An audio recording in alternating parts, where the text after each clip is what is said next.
चला गया। ये देखो ये आराम से जा रहा है बंदर, ये बंदर देखो सब लटके हुए देख रहे हैं ना।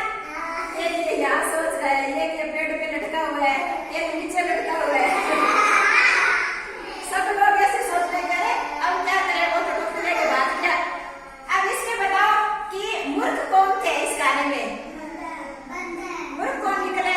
बंदर में ना, क्योंकि वो पहले तो उसके देख के टोपी वाले को देख के उन्होंने ऐसे लालच आया, रखो बेटे लालच आया कि ये टोपी हम ले लेते हैं। उन्होंने शरारत की, वो बेचारा सो रहा था तो आकर के टोपी लेके भाग गए।